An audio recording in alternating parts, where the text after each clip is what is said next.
Hi mga katabs, kumusta po kayo? Ay, nagluluto na naman ako ng manok na naman. Today ay nagluto ako ng chicken magluba. Yung manok, hindi ko na binidyohan yung umpisa. Yung manok.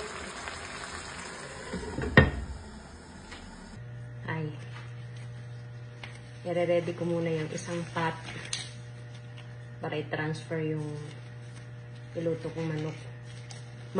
Magluba kasi ang tawag sa pagkain na ito. So, ito-transfer ko siya dito sa kaserolang ito. O kaldero ko, ano ba. So, bago yan, maglagay muna tayo ng baking paper towel. Tapos, file na ang mga gulay. So, unahin ko ang green bell pepper. Kaso, konti lang po.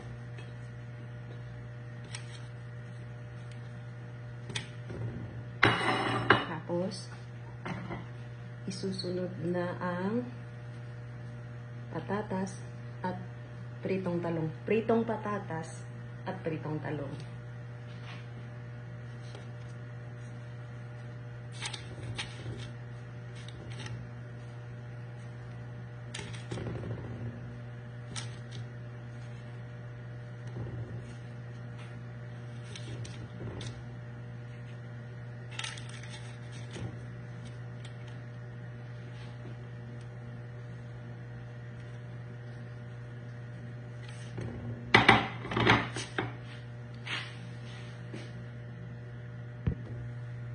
Ngayon naman tulog.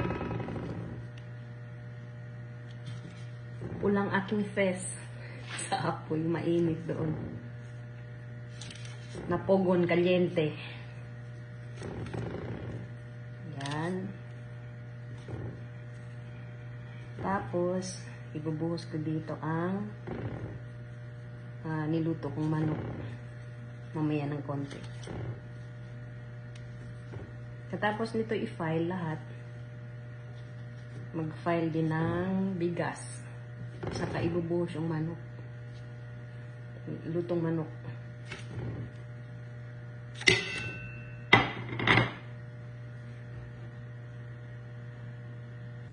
Ayan na po, naka-file na yung mga gulay. Isusunod naman ang bigas. Ngayon maglalagay na ako ng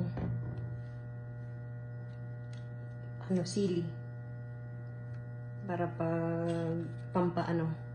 anghang. At ngayon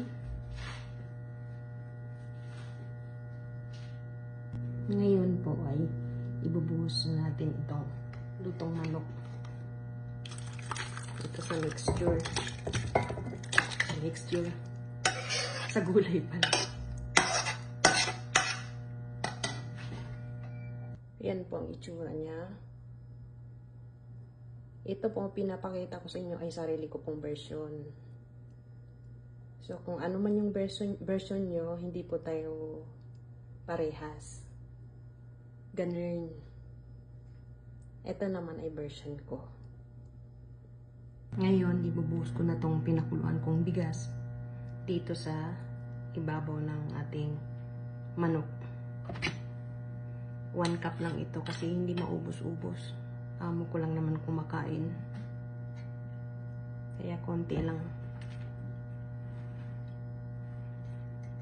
Konti lang ang gagawin ko. Ang lulutuin ko. Ayan po.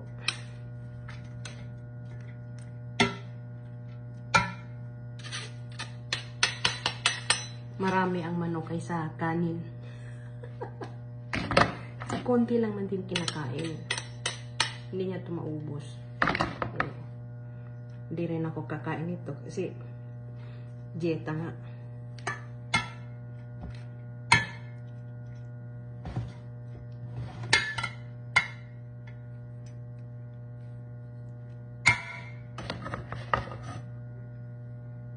Ayan na po siya. Iluluto ko ito ulit sa mahinang apoy. ng 30 minutes. Yan na po, luto ng aking maglubahan.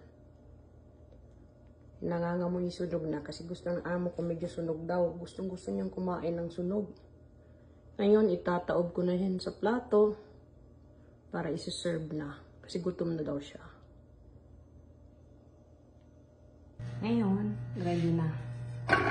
Itataob ko na siya dito. Kaya siya tinatawag na magluba. Kung sa atin pa, magluba yung binaliktad. Magluba or makluba ang tawag nila dito.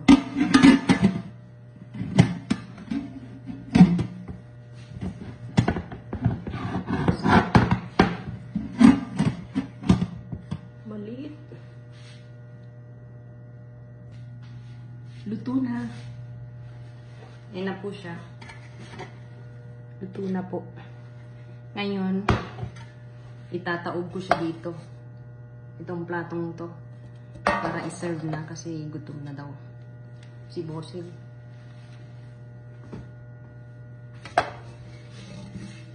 Ganyan lang.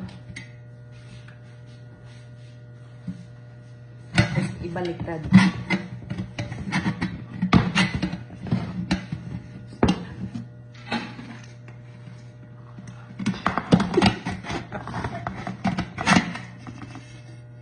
Ayun.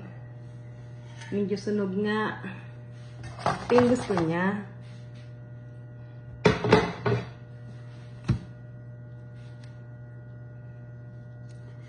Medyo sunog nga.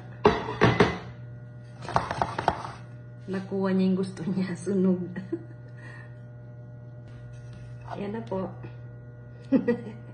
Yan ang gusto niya, sunog. Ngayon, lagyan ko ng toppings ng fried onion. Gusto niya to.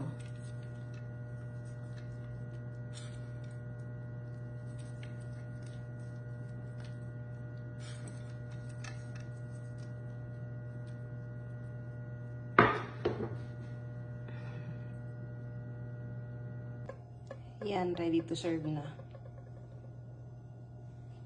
Sinadya ko to gawing sunog. Kasi yun ang request niya. Gustong-gusto niya yung kainin yung sunog na ano, yung nasa ilalim ng kaldero. Ewan ko ano ba tong parang naglili itong amo ko.